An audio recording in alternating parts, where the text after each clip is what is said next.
Hi there, just a quick vlog to say happy Christmas to everybody and just give you a quick look at some work I've been finishing on the Heritage. Okay, so here's my 2020 Heritage, so let's just take a look around. So I have had some work done to it before I even picked it up new. I had the Vance & Hines big shots fitted. Thought it best to get them done by the dealer, even though I could have done it myself and fitted, a field pack Vance & Hines FP1. But I thought, with warranty and everything, just get the dealer to do it. Little be known to me, the dealer's now closed for good. That's Bowker Harley-Davidson in Preston, which is really unfortunate. So it's actually had a Dynajet map done to it. The exhaust, as obviously you can see there, the white wall tyres, because I wanted to keep it old school but make it sort of pop out a bit more. Also for the looks and to increase braking performance, I went for some floating rotors, so I got them done from new, so I didn't have to bother changing the pads. That's the front, sorry, that's the rear disc, and there you can see the front disc. I had a few other bits that I've done myself, so I fitted the black shift linkage, I fitted the Kuriakin coil cover. As you can see here, I've took the bags off to make it look a bit neater. I bought extra couple of bolts to fill in the holes when the bags are off. Look at that, you can see it's a bit dirty there because I've just took it around the block, giving it a test.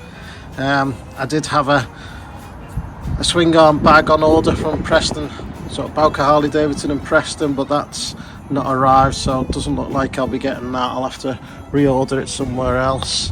I'm also waiting for a Mustang bib fender to come in for the rear, just to make that look a bit better. You can probably just see that there is a clear decal on there that protects it when you put the rear seat on.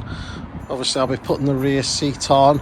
I've got the luggage rack and sissy bar and backrest to go on, mainly for touring and going to the Harley rallies throughout the year. Fingers crossed for 2021. What else have I done?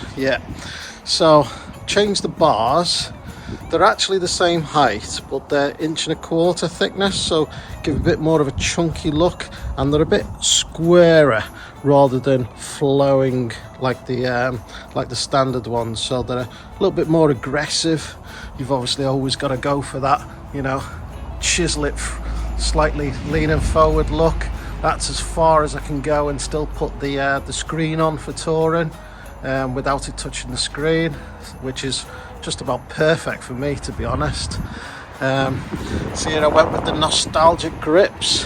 Unfortunately, you can't have the heated nostalgic grip if you've got electronic throttle, and there's a story to my electronic throttle. I've also fitted some small round black mirrors.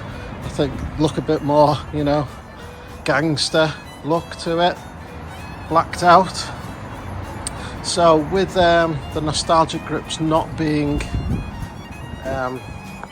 heated, I've actually fitted internally to the bars these Heat Demon grips that heaters that actually fit inside the bar ends and fits over the electronic throttle on this side before you slide it back in. Unfortunately, I've had to replace the electronic throttle.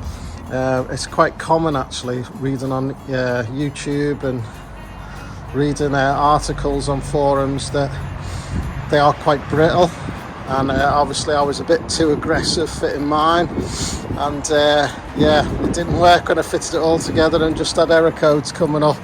So I had to bought another electronic grip that was £140, fitted that.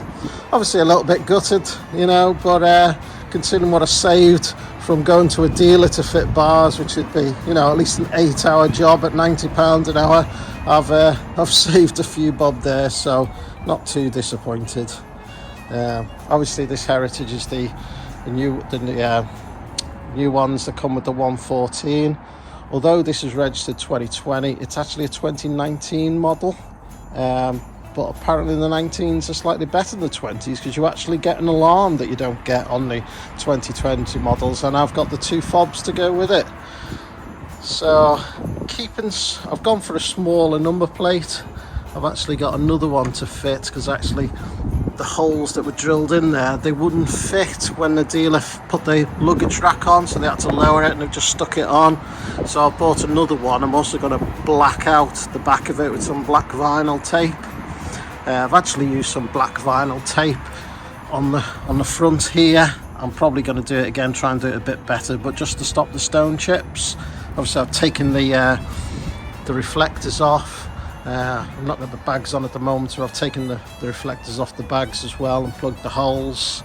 Yeah, so I've also fitted a Ultimate add-ons phone mount, so I can put my iPhone straight on there.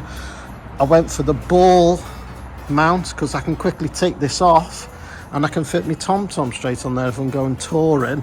And I've also, just here you can just see it, that's my power for my TomTom, so I can slip that out straight into the TomTom. Happy days. Okay, so that's my Heritage as it stands at the moment. So just a few little bits to do and it'll be there. So have a Merry Christmas and I'll see you all soon.